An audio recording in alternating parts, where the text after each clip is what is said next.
This is Michael Osterlink, and I'm speaking with Hudson Hollister. He's Executive Director of the Data Transparency Coalition. How you doing, Hudson? I'm great.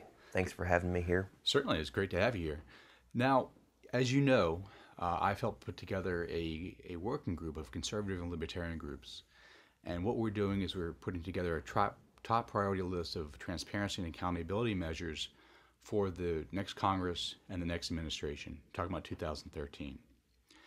And I know one of the issues which is very important to everyone in our coalition, in our work group effort, is data transparency. So you're the perfect person to have here to talk about this. Before we get into your work at the coalition, and actually I want to hear more about the coalition in general, now how it got started, a little history would be good. Just want to point out that you and I have actually worked together for quite a few years now. It's been at least two, yeah. In your It's a very previous small life, town. yeah, definitely a small town. In your previous life, you're on the Hill. That's You right. did transparency work, among other things, for Congressman Issa. And you and I worked together on transparency issues in general and whistleblower issues in particular. So it's not a strange transition to see you go from the Hill on transparency issues to running the Data Transparency Coalition. Can you tell us a little bit about the coalition? Sure thing. I started my work in Washington at the Securities and Exchange Commission. Actually started on the substantive side of regulation, where I served on a task force that tried to simplify the rules that govern raising capital in the public securities markets.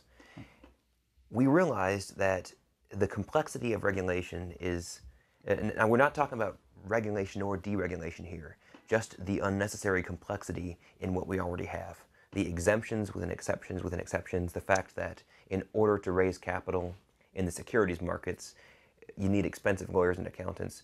We realized that if the securities laws and rules were expressed electronically, some of that complexity would go away. Some of it would become less important. Our task force at the SEC recommended that the SEC transition all of its rules from paper-based to electronic.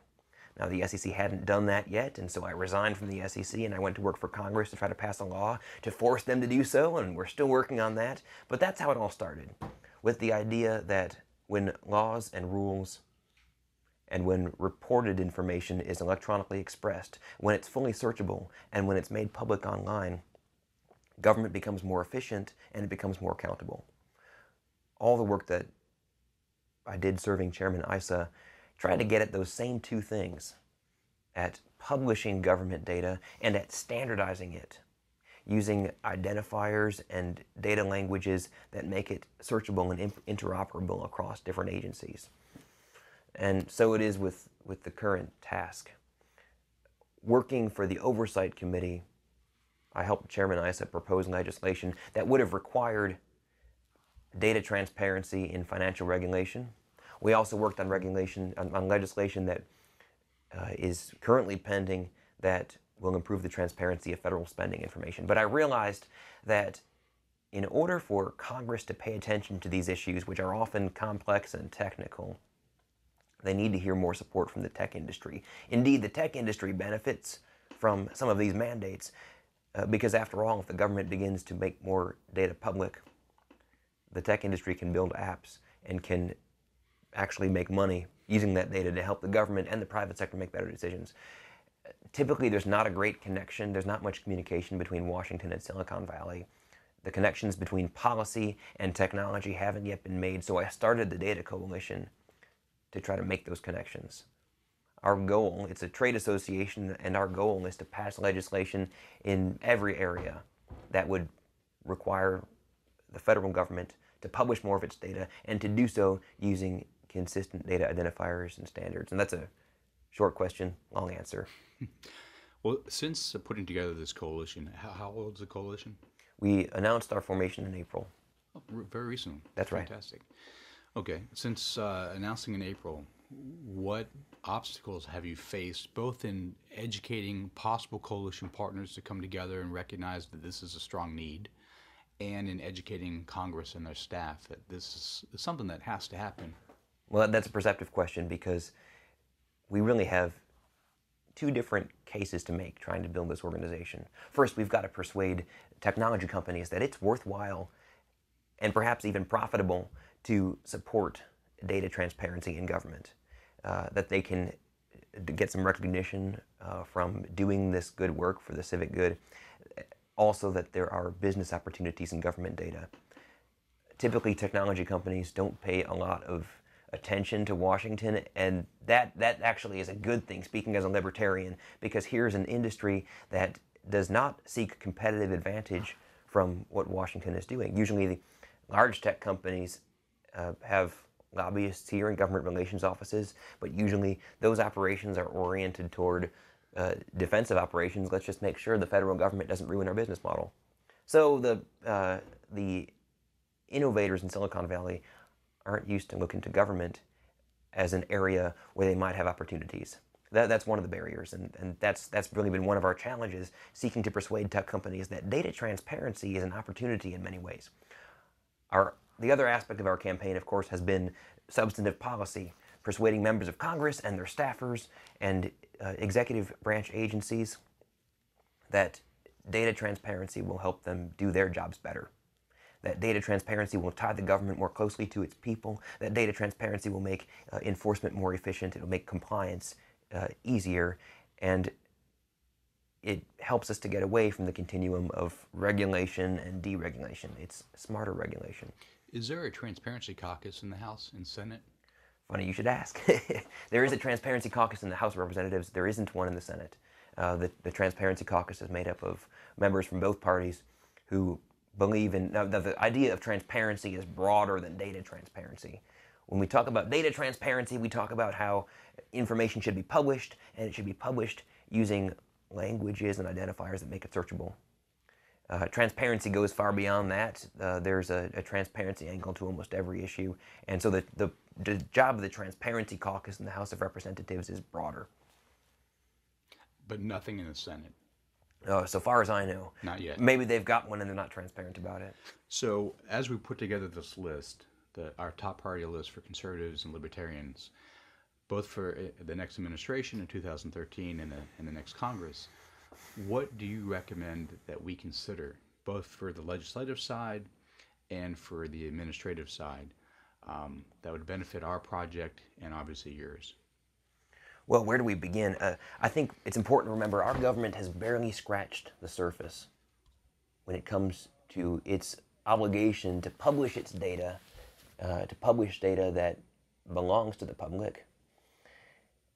I usually tend to put these things in several categories. Federal spending and performance. The government does not publish its spending data. There is no way to search through all federal spending to determine how much money went to a particular grantee or contractor. There's no way to look for a particular program and see how much money that program spent during a particular period. And there are some websites that report dollars being spent, but there's no way to relate the information on those systems to the federal financial statements. In all those ways, the federal government's disclosure of its spending is inadequate. Our coalition is working on passing the Digital Accountability and Transparency Act to change that, but the Data Act is only the beginning, because implementing the changes that will allow the government's spending to be fully reported in an electronically searchable way will take a long time.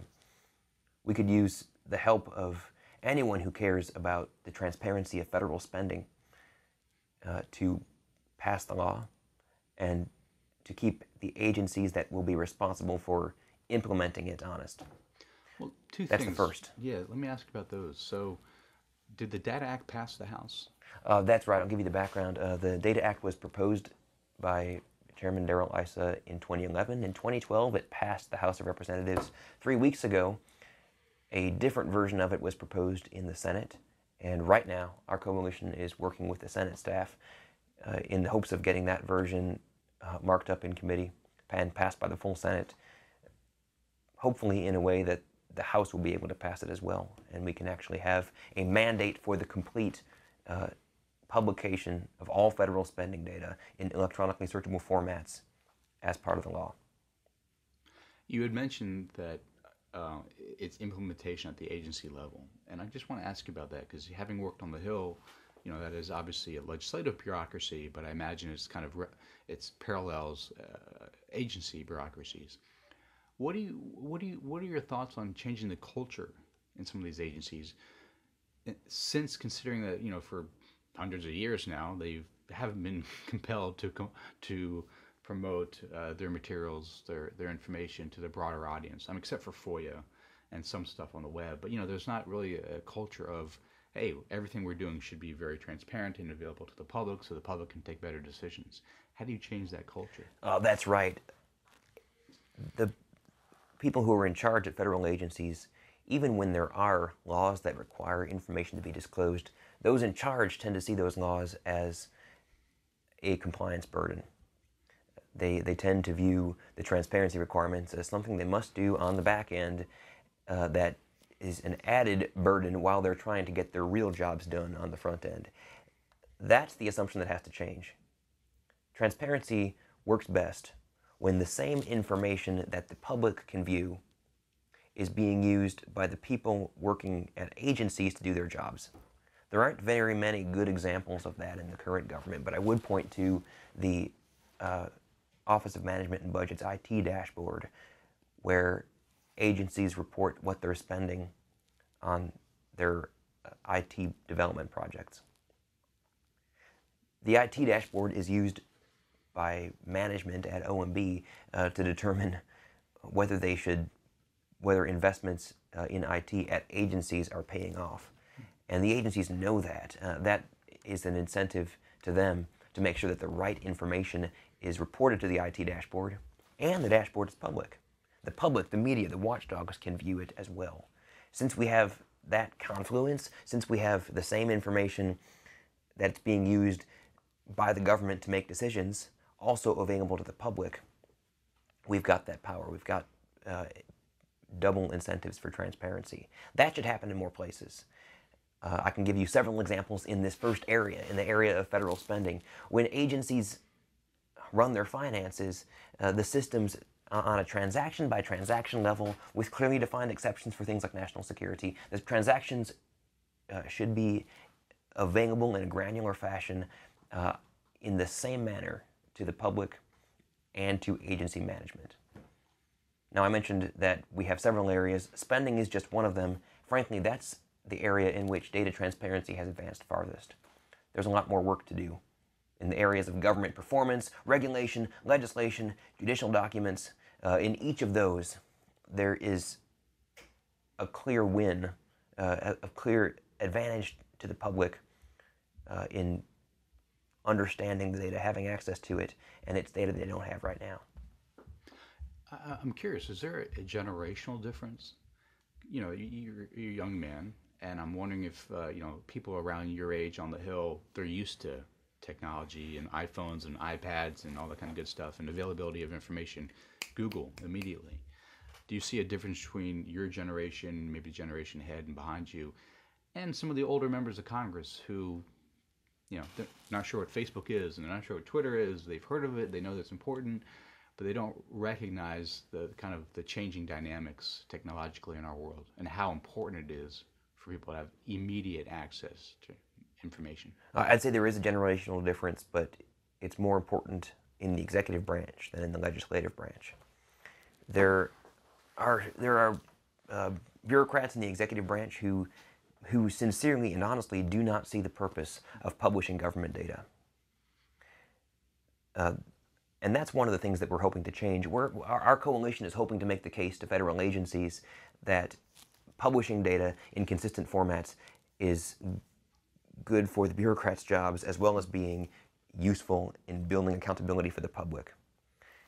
It improves enforcement. I think one great example is how if the SEC were to add an electronic structure to more of the information it receives already under the current laws from regulated companies, then they would get better at catching the next Enron. Mostly that hasn't been done yet, and we're moving toward legislation that would require that. I've discussed spending already in our conversation. If federal agencies, usually the management of federal agencies don't have a transaction-by-transaction view of what their own agencies are spending. We saw that with the recent GSA conference scandal. In October 2010, GSA spent nearly $1 million on a Las Vegas conference, and the management of GSA did not know that was happening. They didn't have any means of watching their budget systems to check to see if predetermined floors were being broken. And they didn't know any more than the public did about a scandal that was unfolding that years later would break. That's the change that our coalition is encouraging. It's a cultural change. It's a generational difference. We're hoping to persuade agencies that it's in their interests to publish their data in searchable formats, as well as in the public's interests. Now, as I mentioned at the beginning of our conversation, we are organizing a center-right effort, conservatives and libertarians, but this is really a transpartisan effort. You know, everyone, all groups, all across the political spectrum, have an interest in transparency because they benefit, their work benefits from knowing more of what the federal government is up to. As this conversation goes out, and I know it will, and we'll get contacted by various groups from across the political spectrum with interest in assisting in getting the Data Act passed and promoting some of the things that you've been talking about. How can people get in touch with you and find out more about your effort? Sure. Well, it is funny. The Data Act is one of the only pieces of legislation that brings together Grover Norquist and Ralph Nader. And that's because people who sincerely believe in their ideology believe that when information is revealed, it'll help them make their case. And to their credit, there are plenty of people on the right and on the left who believe that revealing more federal spending information, which is what would happen if the Data Act were passed and implemented, revealing more federal spending information will help them make their case for less or more government spending, for less or more economic intervention, as the case might be. We're happy to have any of that support, regardless of how I might personally feel about who's right. We'd love to have that support. We'd love to have involvement and communication with activists who care about the federal government's fiscal operations across the political spectrum. They can find us at datacoalition.org. If anyone's uncle died and they inherited a tech company, we're especially eager to talk to them. But it's crucial for us to make connections with activists, even the activists who don't want to come aboard as members of our trade association.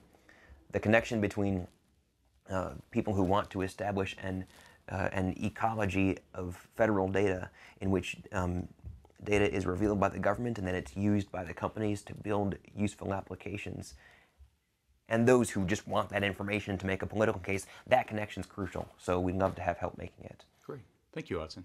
Thanks for having me, Michael.